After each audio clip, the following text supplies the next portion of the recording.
Et bonjour tout le monde, bienvenue sur ce live Google Atelier numérique.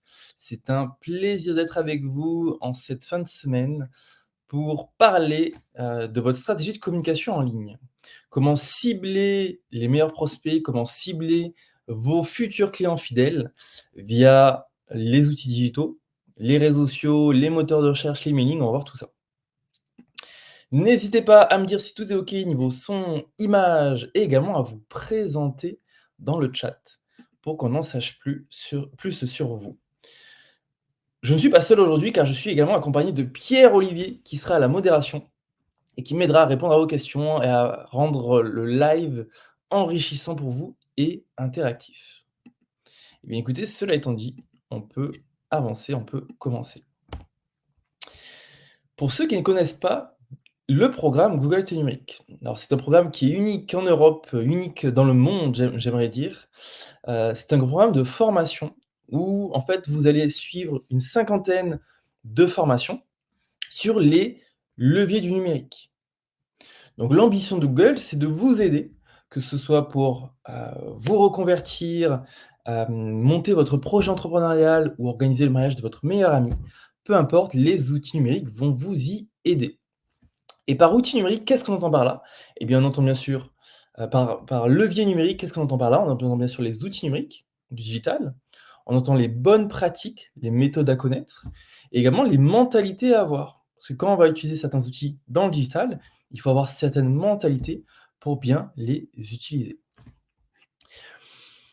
Ça, ce sont les formations. Maintenant, à la suite de ces formations, si vous avez davantage de questions, si vous avez une problématique ou besoin de conseils plus sur mesure, eh bien, nous avons également tout en bas à gauche une hotline, le 01 76 21 52 00, à votre disposition.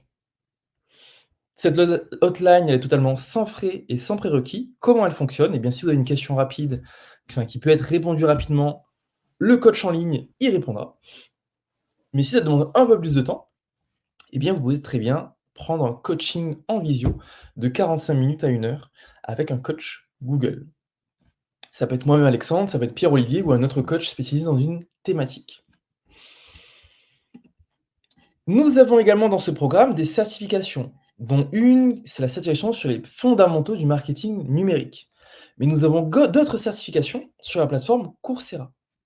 Alors, je ne sais pas si certains d'entre vous connaissez Coursera, c'est une plateforme d'e-learning de MOOC, comme Udemy, Open Classroom, qui permet en fait de suivre des cours en ligne, de passer des examens et d'obtenir des certifications.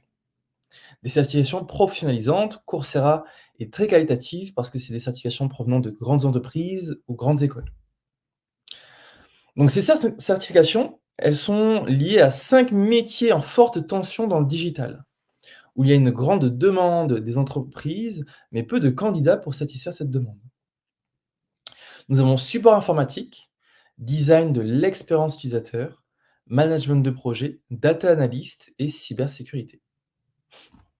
Le temps de complétion, c'est 100 à 200 heures, ce qui fait environ 3 à 6 mois en fonction du temps que vous avez à votre disposition.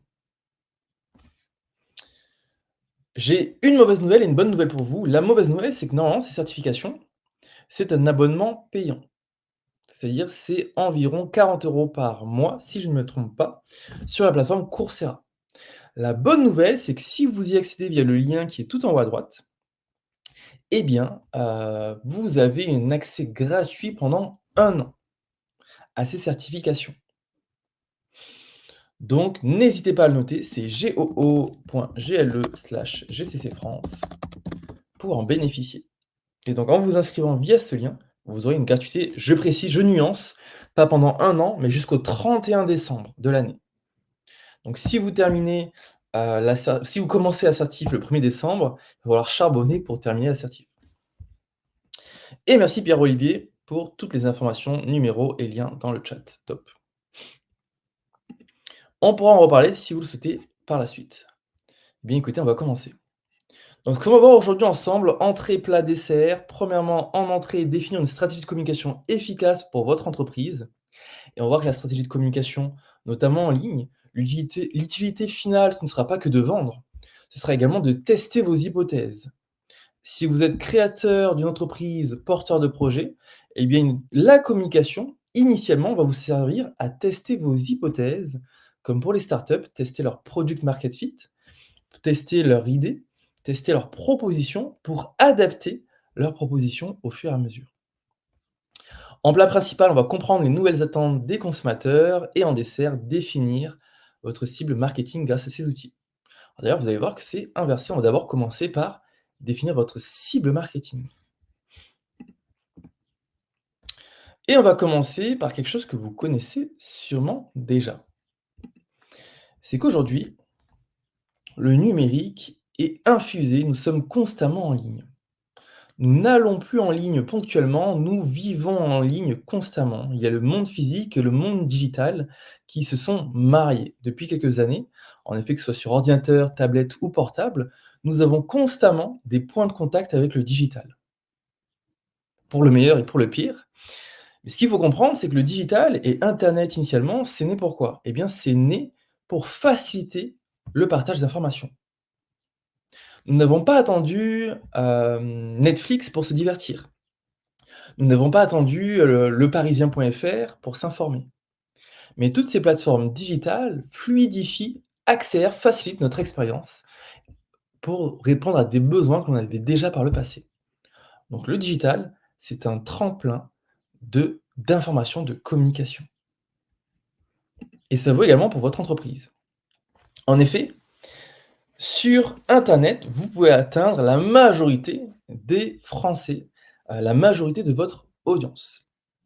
60 millions d'internautes, soit contre 92 de la population française, sont ultra connectés et se connectent, quotidiennement en ligne. 86 y accèdent depuis un mobile, donc ça, c'est une vraie transition. En effet, de plus en plus, le trafic internet n'est plus sur desktop, ordinateur, mais est mobinote. Et enfin, 80 de la population française est présente sur les réseaux sociaux. Et on va voir lesquels, il y en a plusieurs. Quelques moyennes, 5h30, c'est le temps moyen passé par jour connecté sur internet. Un temps qui augmente, sur portable, c'est 3h30 en moyenne et sachez que la moyenne mondiale de temps d'écran sur mobile, c'est 5 heures. Donc vous voyez que les Français, on passe 5 heures sur internet de manière générale, mais sur mobile, on est pour l'instant à 3h30. Et enfin, près de 2 heures, le temps moyen passé sur les réseaux sociaux. Autant d'opportunités pour vous d'être présent au bon moment, avec le bon message, auprès de la bonne audience. Quelques statistiques à connaître, 85 des personnes font confiance aux critiques et avis en ligne. 60 des acheteurs préfèrent faire leur achat auprès d'une entreprise qui a une présence en ligne. Alors premièrement parce que ça rassure, on trouve que l'entreprise est plus pro, mais également parce que, en fait, le numérique facilite également les transactions, avec notamment le e-commerce. Et la France est le deuxième pays européen de l'e-commerce en 2023, derrière le Royaume-Uni et devant l'Allemagne. Donc la France, un très bon pays pour vendre en ligne. Alors même si je fais la promotion du digital, eh bien ce qu'il faut comprendre, c'est que le digital doit s'allier à une stratégie également physique présentielle. Vous allez avoir tout ce qui peut être possible en magasin, mais également tout ce qui sera plus facile et plus possible en ligne. Donc par exemple en magasin, tester les produits, le contact humain, l'expérience en physique, sensorielle. Eh bien vous voulez allier ça, donc une forte stratégie en magasin avec une forte stratégie en ligne. Vous ne devez pas privilégier l'un au détriment de l'autre. Surtout si vous avez la possibilité d'avoir un contact physique, notamment les boutiques ou, toutes les personnes dans le service. Et en ligne, il y aura peut-être plus de facilité à chercher certaines informations, à creuser, à comparer, hem et à acheter plus rapidement.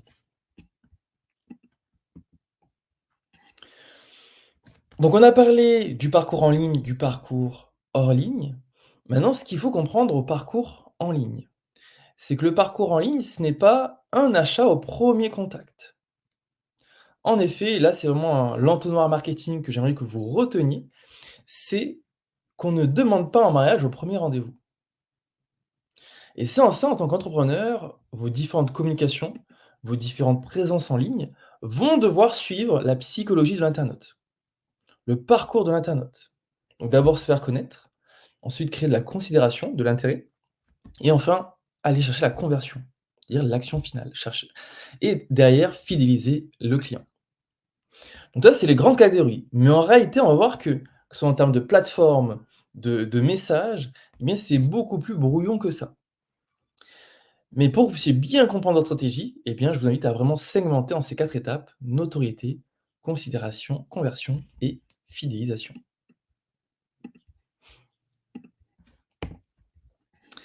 Et on va d'abord commencer sur la partie communiquer efficacement auprès de ses clients en ligne. Ça se traduit comment? Eh bien, ça se traduit par se préparer à bien s'adapter à son marché, notamment à son persona, à sa cible et également à sa concurrence et on va voir pourquoi. Donc en 3 étapes, ce que vous allez devoir faire. Première étape, définir votre objectif et vos cibles. Et définir sa cible, ce n'est pas qu'une stratégie de communication en ligne, c'est c'est également ce que vous allez devoir faire pour votre stratégie de communication globale. Et c'est également ce que vous allez devoir faire pour votre stratégie entrepreneuriale. Le pilier de votre entreprise, c'est l'audience, que vous aidez. On va le voir avec le Lean Canva, c'est que le b.a-ba, la base de tout projet entrepreneurial, c'est le marché que vous allez aider. Si vous souhaitez obtenir une rétribution en tant qu'acteur économique, eh bien, c'est que vous apportez une contribution dans la vie de quelqu'un. Vous allez l'aider, répondre à un besoin, un problème et il va vous rémunérer pour ça. Donc définir ses objectifs et surtout ses cibles. En deuxième point, on va voir comment définir sa stratégie et ses canaux de communication, donc en fonction de ses objectifs et de ses cibles. Et enfin, comment analyser ses résultats. Voilà en 3 points ce qu'on va voir aujourd'hui ensemble en une petite heure. Et on commence par définir ses objectifs. Une citation que j'aime beaucoup, c'est «L'important ce n'est pas la vitesse mais la direction».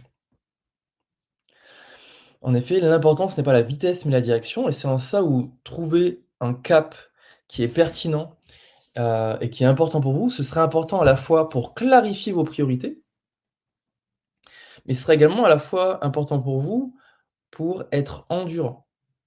Et là, je parle d'un point de vue entrepreneurial, mais également d'un point de vue personnel.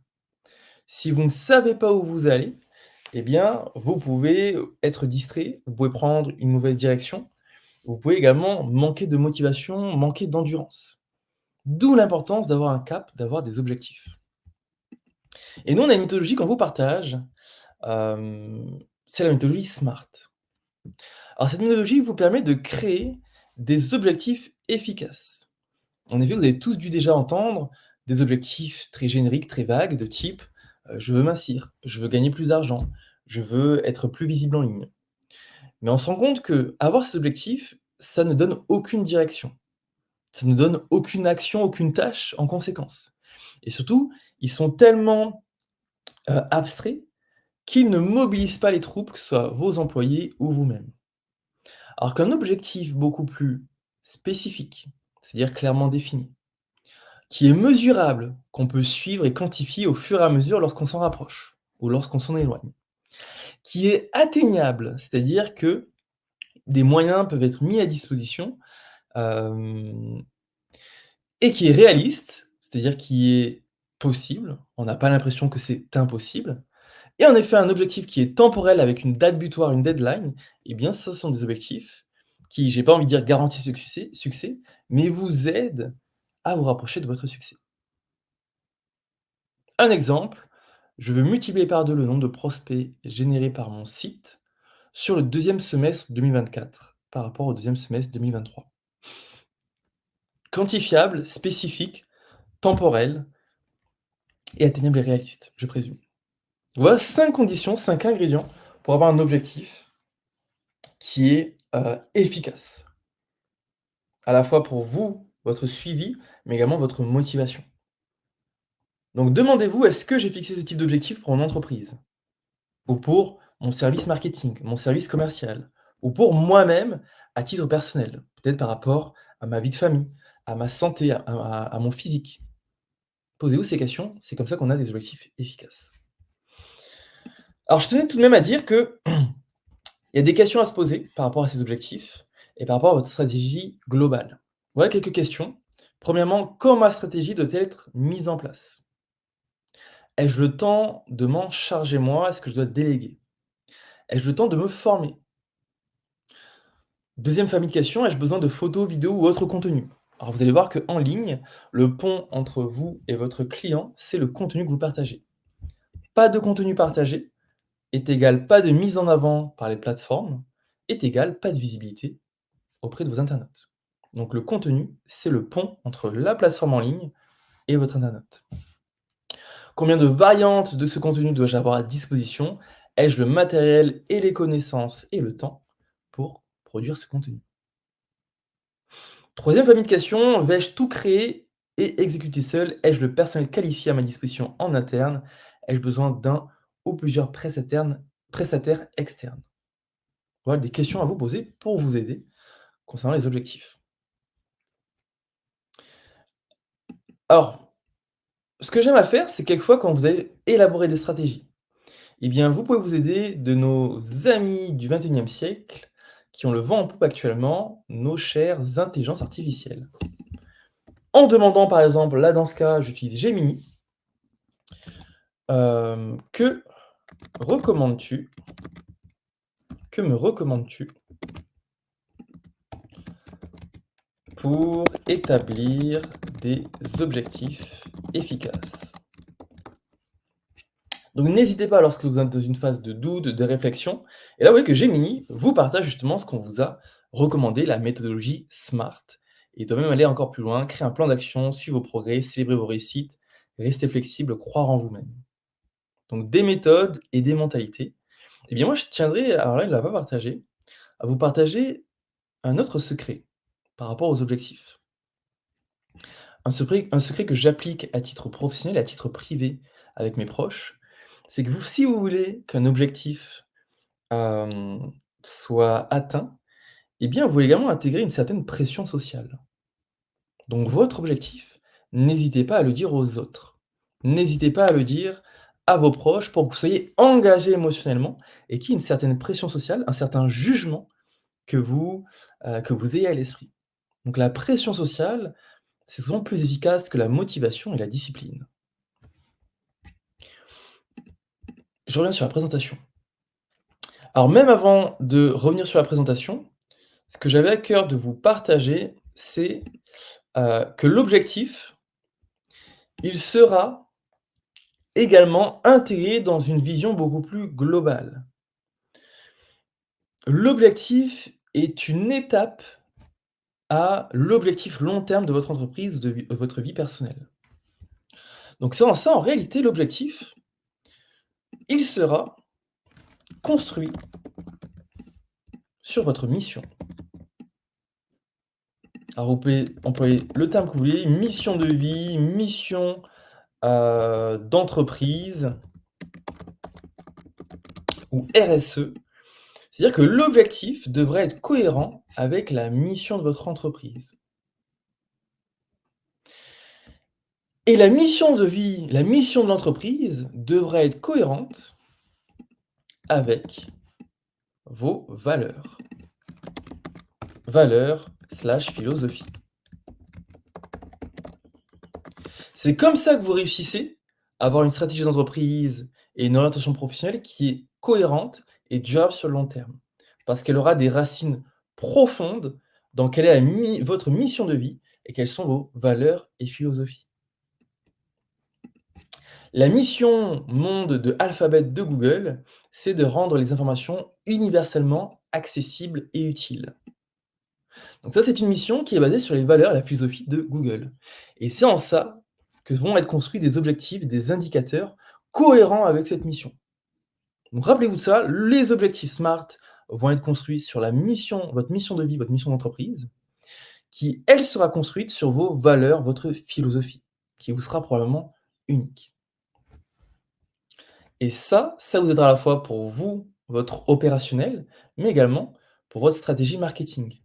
Parce que vos communications, vos supports vont découler de votre mission, vos valeurs et vos objectifs.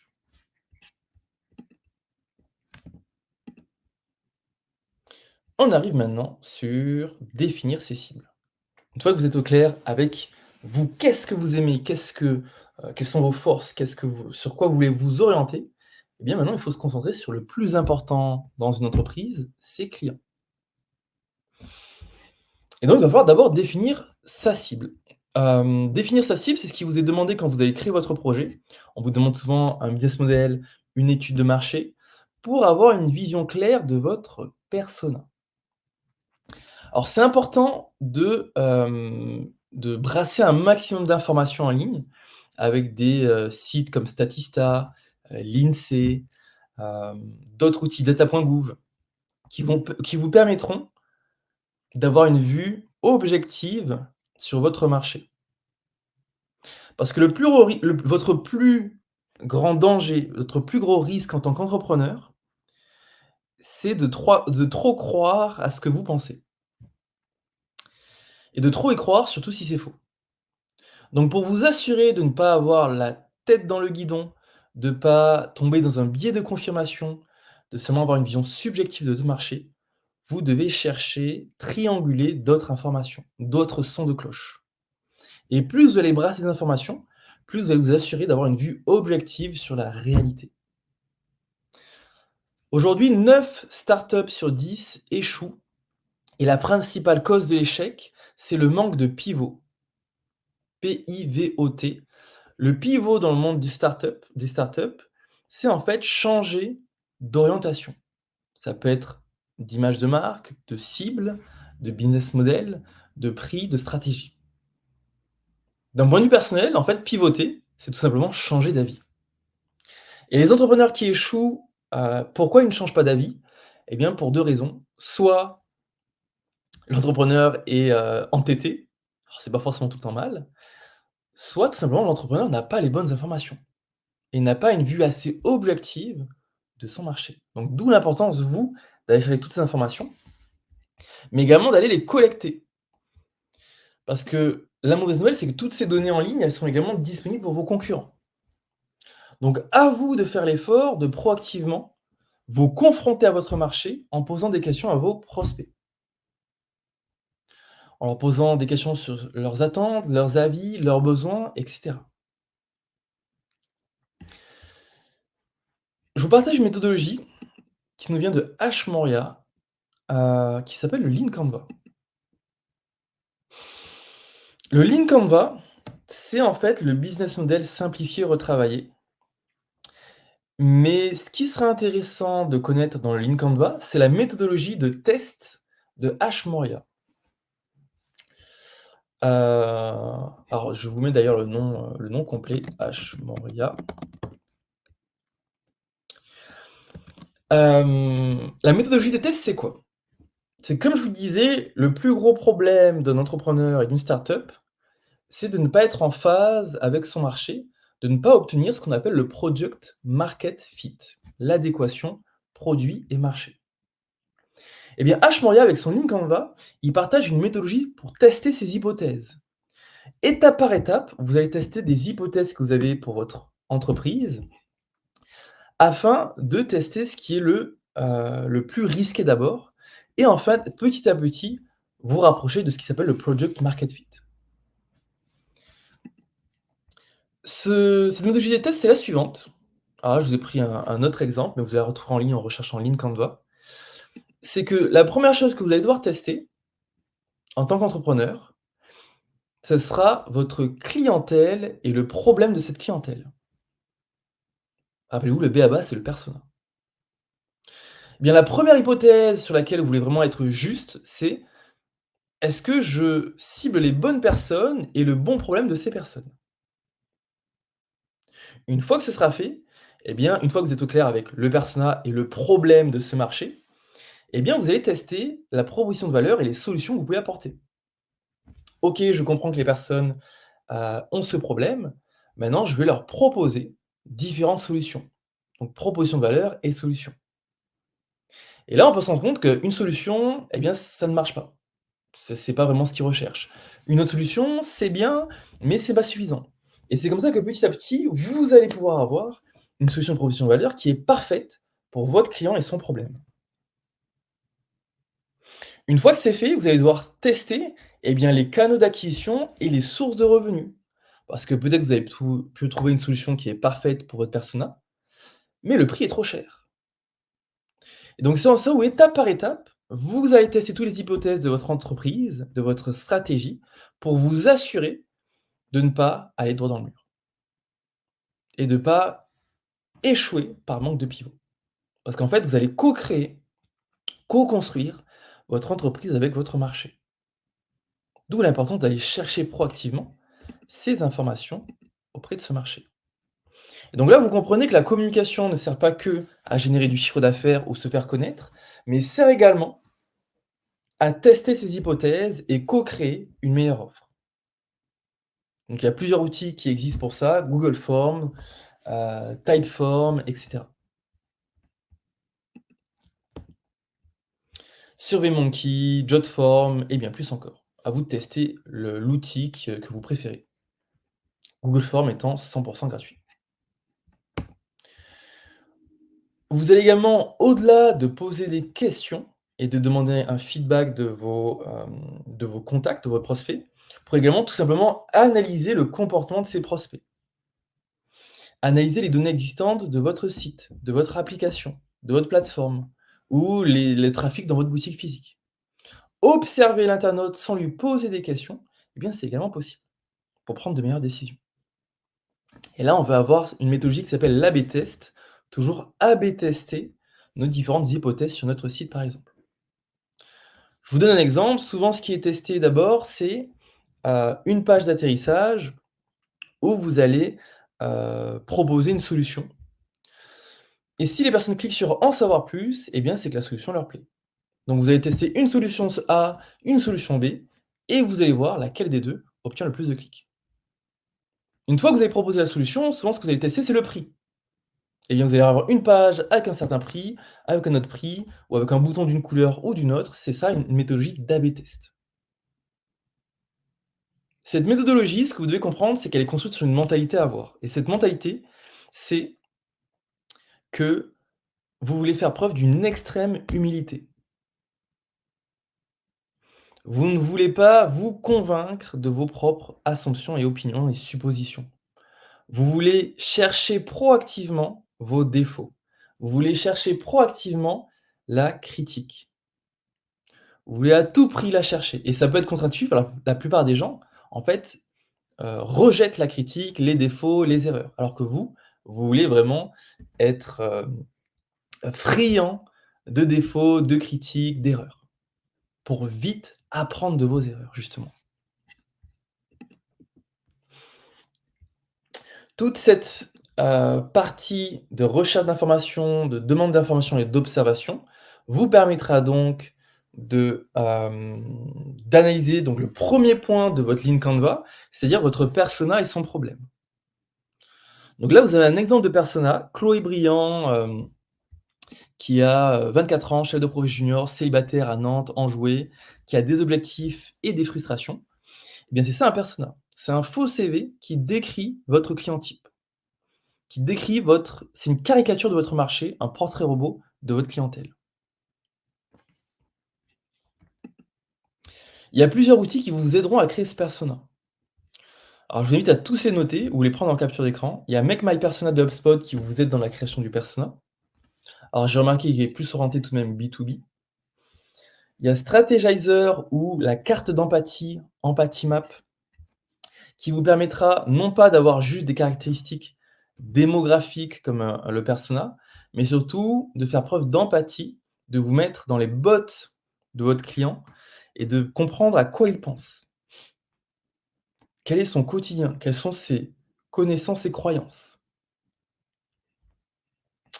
Vous avez également UXpressia qui vous permet là de cartographier le parcours client de votre persona. Donc vous allez avoir des données démographiques sur le persona Ça, c'est le persona de base. Vous allez avoir avec l'empathie map des caractéristiques, on va dire plutôt psychologiques, émotionnelles du persona et ses croyances. Et enfin, vous aurez son comportement pour vraiment vous adapter à votre persona. Parce qu'une communication, une publicité qui n'est pas adaptée au persona, c'est une communication qui n'est pas rentable. Si votre communication s'adresse à tout le monde, elle ne s'adresse à personne.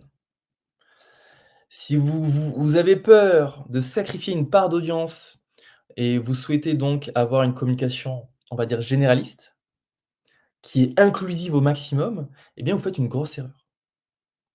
Sauf si vous êtes un grand groupe, avec une visibilité à l'international, mais même à les grands groupes à l'international ont des communications spécifiques locales. Ce que vous voulez faire, c'est d'abord clarifier quel est mon cœur de clientèle. De qui va venir mon chiffre d'affaires en priorité, rapidement et facilement. C'est ce qu'on appelle les early adopters, c'est-à-dire les personnes qui, sont les plus faciles à convaincre et qui seront les plus, rapides à faire appel à vous. Donc d'abord, concentrez-vous sur les early adopters. Et tout ça, c'était pour bien clarifier le persona. Alors un point que je tiens à rajouter, c'est qu'une fois que vous êtes au clair avec votre persona, vous allez également devoir analyser avec tout autant d'attention vos concurrents. Parce que les personnes à qui vous allez répondre à un besoin, eh bien, il y a de fortes chances, sauf si vous avez un projet très innovant, que d'autres entreprises répondent aux mêmes besoins. Donc là, votre mission, au-delà de vouloir être aligné et adapté au persona, ce sera d'avoir une communication adaptée à mon persona, tout en se différenciant de vos concurrents sur le marché. Donc je répète, vous voulez adapter votre communication à votre persona, tout en vous différenciant de la communication des concurrents sur votre marché. Pourquoi? Eh bien parce que sans différenciation, vous tombez dans un marché qui décide comment. Si votre persona ne voit aucune différence entre les concurrents, eh bien comment il décide? Eh bien il décide par le prix, qui est le moins cher.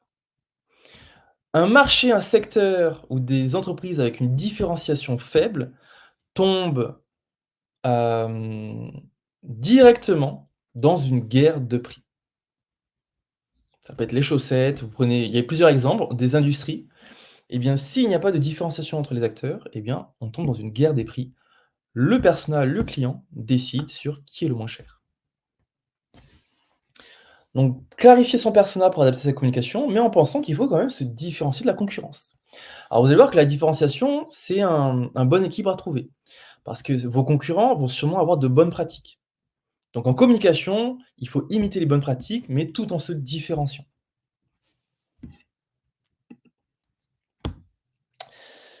Une fois que ça c'est clair, eh bien, on va voir la fameuse stratégie que l'on a vue ensemble tout à l'heure, qui respecte l'entonnoir marketing. On ne demande pas en mariage au premier rendez-vous. Donc avant de chercher une vente, eh bien, il faut d'abord se faire connaître. Une fois que la personne nous connaît, eh bien, elle ne va pas acheter directement. Donc une fois que la personne nous connaît, maintenant il faut l'intéresser, la convaincre, l'éduquer, la persuader, la rassurer, la séduire tout simplement, avant de demander la conversion.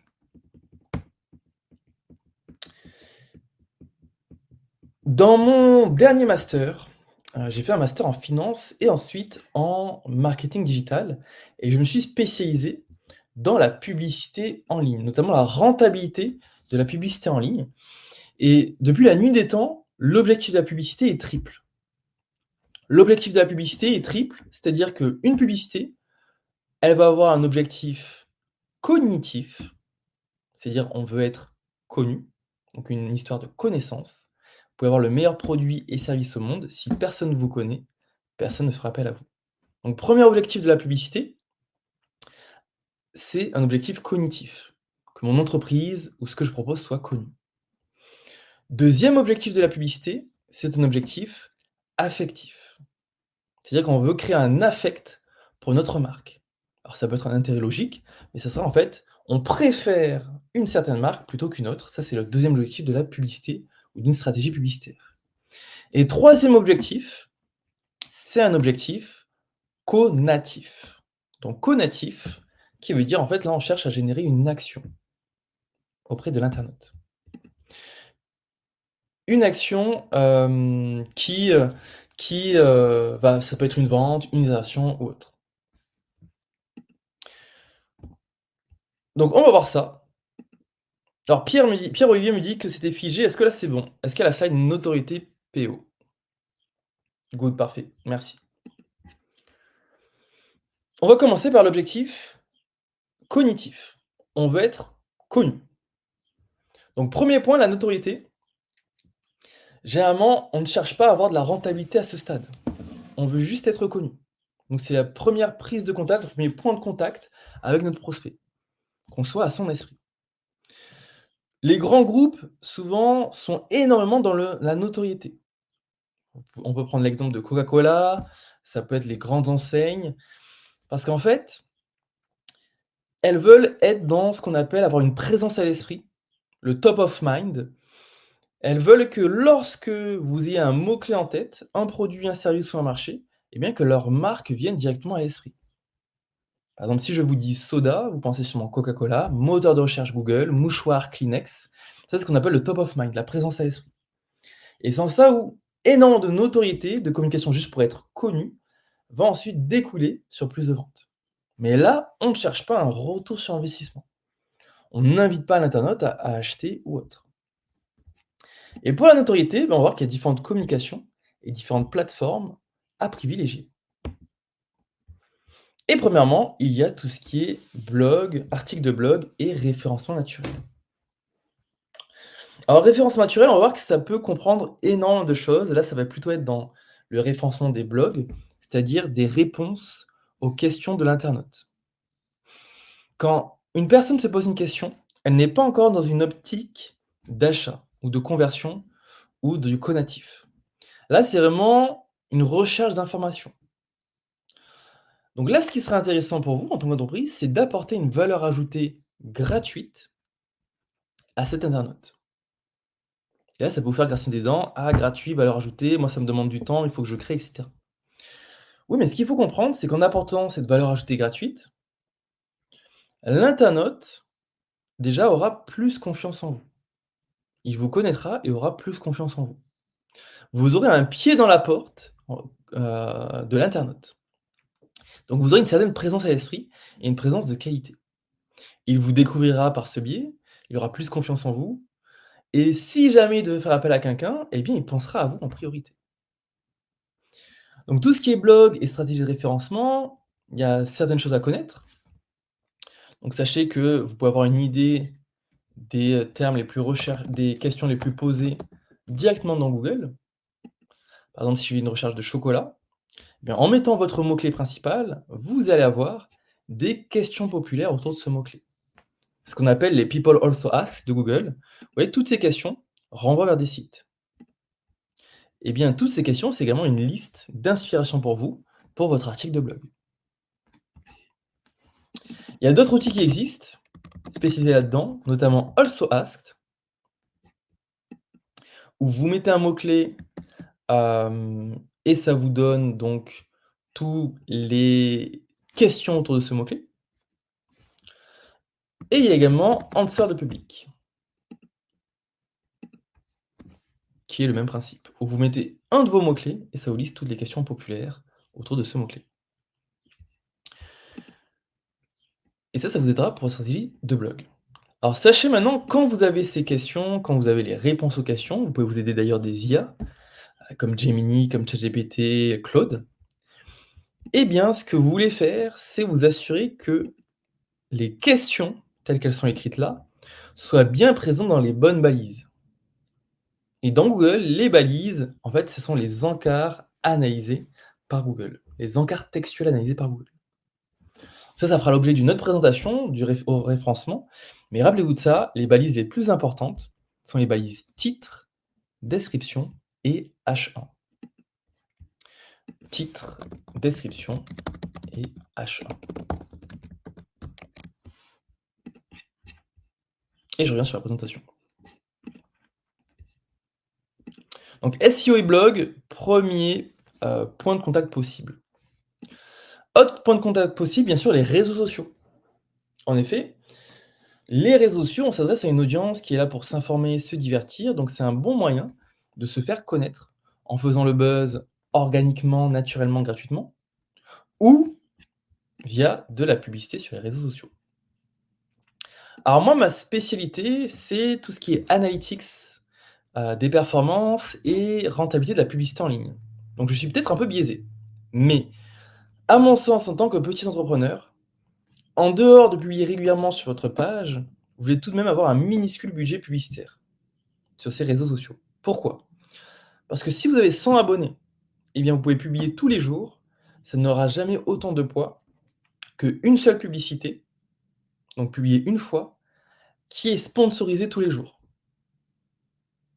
C'est-à-dire que vous pouvez demander donc à ces plateformes, eh bien voilà un message que j'aimerais que tu diffuses tous les jours à 100 personnes, 1000 personnes, 2000 personnes. Donc sans ça, il faut utiliser les 2, mais seulement communiquer sur publier en organique naturellement, eh bien ça demande beaucoup de temps et beaucoup d'efforts. Donc c'est en ça où j'allierai un minuscule budget publicitaire pour avoir des prospects tous les jours. Dites-vous que c'est comme, en fait, un commercial 2.0 qui fait du porte-à-porte tous les jours pour vous, en vous montrant à des personnes qualifiées. Parce que vous pouvez cibler précisément qui voit votre publicité. Donc, la publicité, là, on dit Facebook Ads, mais c'est également Instagram, Pinterest, ça peut être LinkedIn, ça peut être YouTube. À chaque fois que vous allez être montré à une personne potentiellement intéressée. Et voilà comment analyser certains résultats pour cet aspect de cognitif, c'est-à-dire de notoriété. Il y a le reach, la diffusion, c'est-à-dire le nombre de personnes atteintes. Souvent, vous allez avoir sur ces plateformes également le terme impression. Impression, c'est différent, c'est le nombre de vues. C'est-à-dire si vous avez, une personne atteinte et 2 impressions, en fait, c'est que la personne a vu 2 fois votre pub, votre post.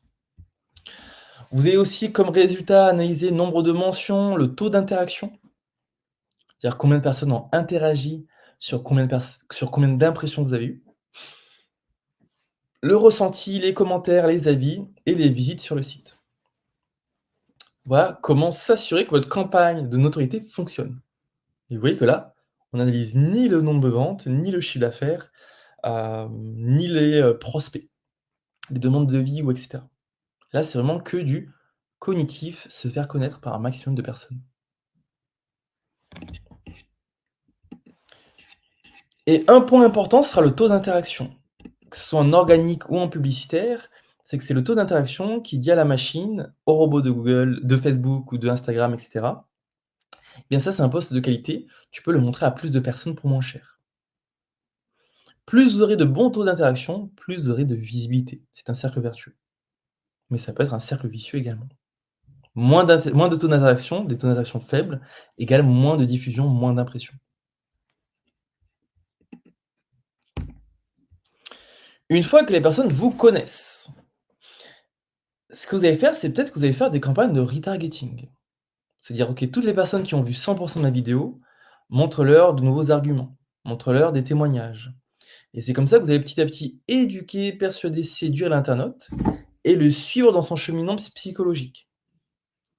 Et c'est comme ça qu'on passe d'un internaute froid, qui ne vous connaît pas et n'est pas intéressé par ce que vous proposez, à un internaute chaud qui est prêt à convertir. La conversion, c'est quand l'internaute remplit l'objectif principal que vous avez pour lui. Un achat, une prise de contact, une inscription, peu importe. C'est vraiment votre objectif principal. Mais les conversions, il y en a plusieurs. Donc, en termes techniques, quand on parle d'objectifs principaux, on parle de macro-conversion. La plupart des plateformes publicitaires vont parler de conversion. Sur Google Analytics, il y avait également le terme conversion, maintenant qui se nomme événement clé. Donc un événement, c'est toute interaction avec votre site. Un événement clé, c'est une conversion, c'est-à-dire un objectif principal. Mais il y a également des objectifs secondaires, intermédiaires.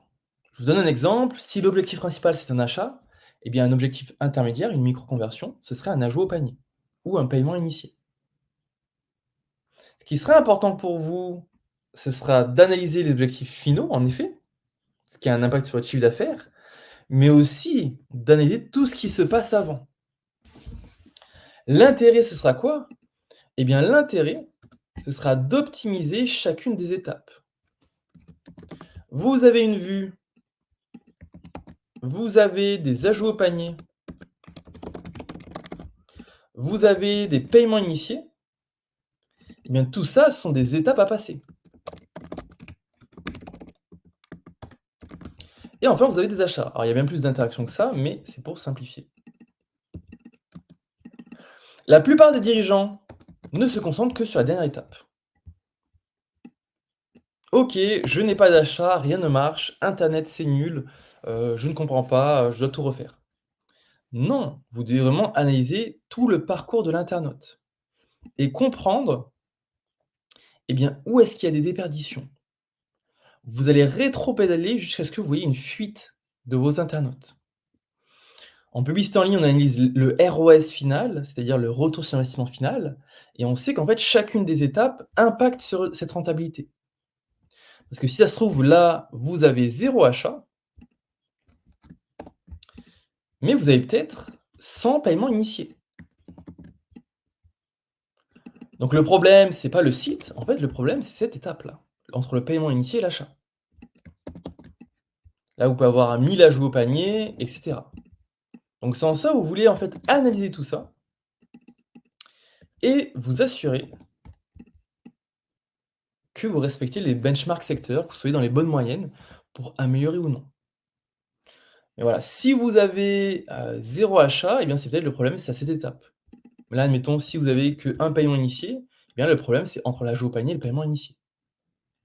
C'est comme ça qu'on analyse le parcours de l'internaute, donc la rentabilité publicitaire. Et si on se rend compte qu'à la partie ajout au panier, les personnes partent, eh bien, on peut les relancer avec une autre publicité qui les convainc, qui répond à leurs objections ou avec une promotion. Donc ça peut être un travail qui est fait soit au niveau publicitaire, soit au niveau du site internet. En effet, peut-être c'est un bouton qui n'est pas clair, des informations qui sont manquantes ou des frais de port qui sont trop élevés. D'où l'importance de ne pas que analyser la conversion finale, mais également toutes les micro-conversions secondaires intermédiaires pour prendre de meilleures décisions et recibler si besoin.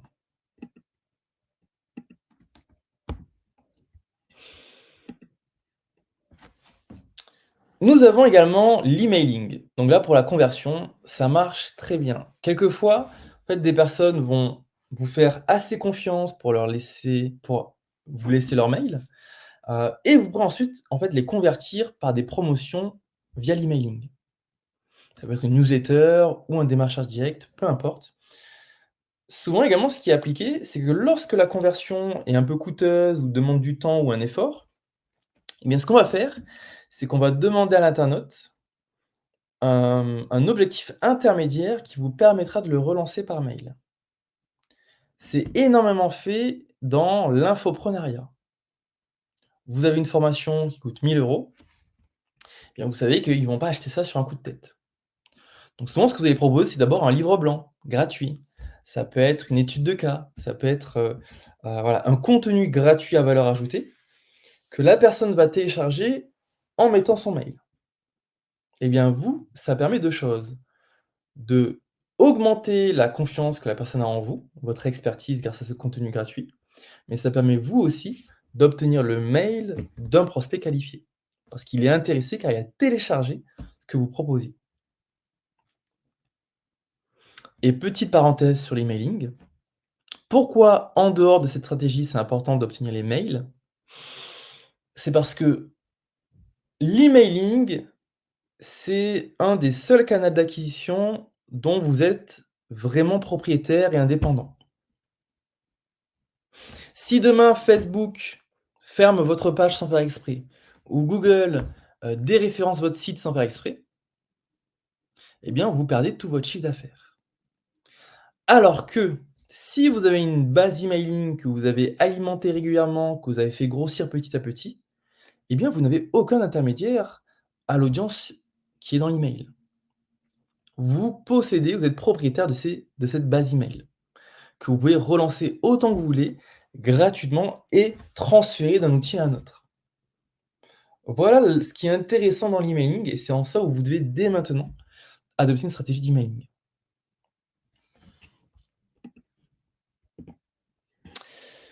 On revient sur le référencement, mais maintenant payant. Alors on pourrait même dire, ça peut être naturel dans certains cas, avec, là par exemple Google Shopping. Google Shopping, c'est, les carousels de produits qui apparaissent juste au-dessus des résultats de recherche, pour vendre des produits. Alors là, en quoi c'est intéressant Google Shopping et de manière générale Google? Quand il y a une recherche de produits. Ça peut être aussi quand il y a une recherche de, services. Comptable Montpellier et là également des publicités sponsorisées. Eh bien, c'est intéressant parce que les personnes qui font ces recherches, vous êtes visiblement au bon moment pour elles. Car ce sont des internautes chauds qui recherchent proactivement ce que vous proposez déjà. Donc la vente sera rapide. Vous n'avez pas besoin de les convaincre, de les persuader davantage. Là, c'est vraiment une clientèle ultra qualifiée, ultra intéressée. À la différence des réseaux sociaux, c'est que sur les réseaux sociaux, vous devez donner envie. On dit que l'on crée la demande, parce que c'est une audience froide qui est là pour se divertir, s'informer. Alors que sur les moteurs de recherche, là, on capte la demande seulement. Ce sont des anecdotes chauds, déjà intéressés, ils savent ce qu'ils veulent à peu près. Voilà la force des moteurs de recherche, notamment Google. Après, vous savez qu'il y a d'autres moteurs de recherche, Bing, Yahoo, Ecosia, DuckDuckGo. Après, si vous êtes en Europe, Google, c'est 88 des recherches sur ordinateur et c'est même un peu plus sur mobile, je crois. Donc vous avez tout intérêt à être bien référencé en naturel et également faire du sponsorisé, si nécessaire.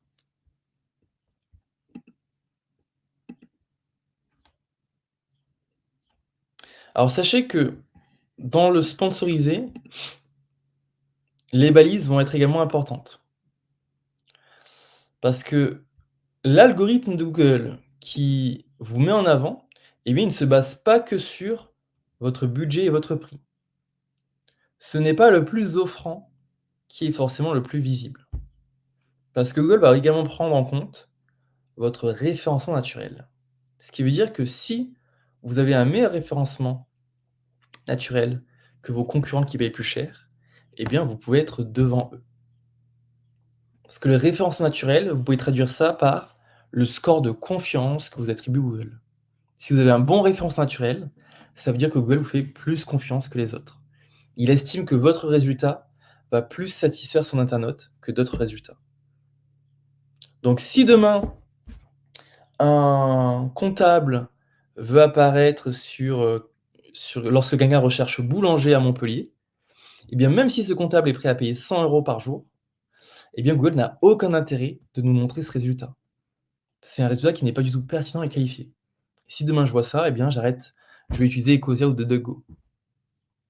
Donc c'est en ça où il y a le budget qui est pris en compte, mais également votre score de confiance, votre quality score, votre référencement naturel.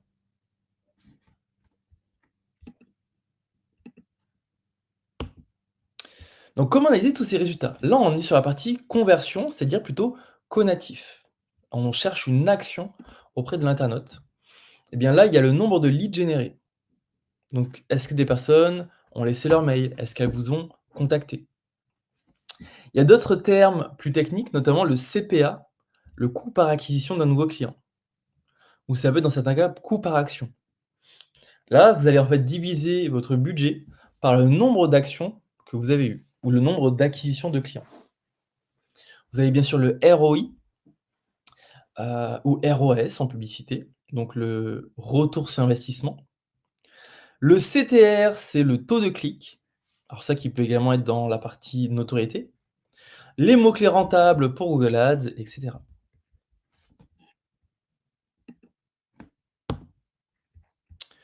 Et on arrive au troisième point. Une fois qu'on a été connu par un internaute qui nous a préféré, qui a fait appel à nous, qui nous a fait confiance et fait appel à nous, eh bien, j'ose espérer qu'il a été satisfait de votre prestation, de votre produit ou service. Et s'il a été satisfait, eh bien, là, il faudra également travailler la fidélisation de ce client. Alors, j'ai une sorte de philosophie qui est que si votre entreprise n'a aucune forme de fidélisation, eh bien, ce n'est pas une entreprise. En effet, une entreprise qui apporte de la valeur ajoutée régulièrement, c'est un vrai projet long terme. Donc c'est en ça où ce n'est pas une fin en soi d'obtenir la vente. En effet, c'est comme ce n'est pas une fin en soi la demande en mariage et le mariage, derrière il faut fidéliser. Donc vous voulez fidéliser vos clients pour avoir beaucoup plus de chiffre d'affaires, également de bouche à oreille auprès de ses clients. Et là, il y a différents canaux d'acquisition, enfin canaux à utiliser pour également plus fidéliser davantage de ses clients qui nous ont déjà fait confiance. Toujours l'emailing, parce qu'en effet, vous avez les coordonnées de ce client. Donc il y a l'emailing par des newsletters, il y a également tout ce qui est, par les SMS dans certains cas, qui marche très bien et qui, je vous le rappelle, à très faible coût ou presque sans frais. C'est intéressant l'emailing parce que contrairement à l'emailing, on va dire de conversion, de prospection, eh bien c'est beaucoup plus, efficace rapidement. J'avais une statistique que je n'ai plus en tête, j'ai plus les chiffres exacts, mais que ça coûtait 10 fois plus cher de convaincre un inconnu que de convaincre quelqu'un qui vous a déjà fait confiance. Et ça prenait également beaucoup plus de temps. Donc vous comprenez que l'emailing auprès d'un client qui vous a déjà fait confiance sera beaucoup plus rentable facilement et rapidement. Et ça vaut pour tout type de communication. En dehors de l'emailing, alors ça sera un peu plus technique et pas forcément adapté à tous, il y a également les applications et communautés. Là, vous avez un exemple avec Nike, où l'application, on s'en sert jamais ou très rarement pour acquérir des clients. Parce que l'application, c'est des personnes qui nous connaissent déjà, qui vont la télécharger. Alors je parle pas bien sûr de toutes les startups où leur business model, c'est vraiment des applications, les jeux mobiles ou autres par exemple. Là, vous savez que les personnes qui vont télécharger l'application Nike font déjà confiance à Nike, connaissent déjà Nike, ont déjà acheté des produits Nike par exemple.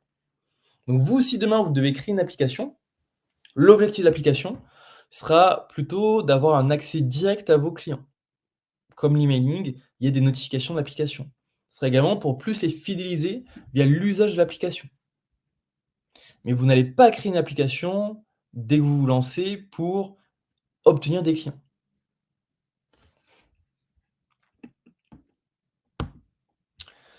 Donc cette partie fidélisation, qu'est-ce qu'on mesure? Eh bien la LTV. La LTV, qu'est-ce que c'est? C'est la valeur vie client, lifetime value du client. C'est-à-dire combien un client vous rapporte en moyenne. Je vous donne un exemple. Un des plus gros investisseurs en publicité Facebook Ads, c'est Netflix. Et Netflix, vous pouvez vous dire: «Oui, mais Netflix, c'est que, 17 € sur un mois, donc comment ils rentabilisent leur budget?» Eh bien justement, comprenez que pour Netflix, heu, il est prêt à payer 50 €, 100 € pour un client, parce qu'il sait que derrière, sa LTV, si l'abonnement est conservé, eh bien sa LTV est très importante. Donc c'est en ça où quand vous allez faire des investissements publicitaires, ne pensez pas qu'à la première vente, pensez à la valeur vie du client. Les salles de sport également sont prêtes à payer très cher parce qu'elles savent que derrière le client va rester longtemps, peut rester longtemps.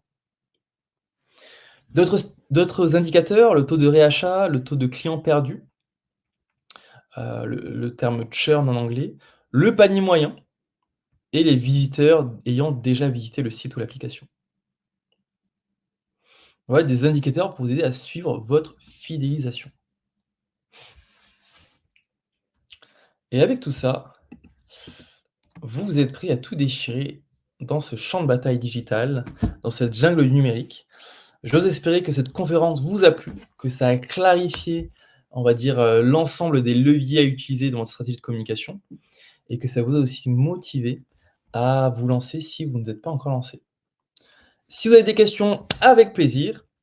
Sinon, je vous souhaite une excellente fin de semaine et une bonne continuation. Je vois qu'il y a pas de questions. Eh bien, écoutez, c'était un plaisir. C'était Alexandre et Pierre-Olivier pour les Google Actu numériques. Merci pour votre présence et je vous souhaite à tous une bonne continuation entrepreneuriale. Rappelez-vous que, votre optimisme en tant qu'entrepreneur est le moteur de l'économie. Donc bonne journée à tout le monde, bonne semaine et à une prochaine pour un prochain live. Au revoir tout le monde.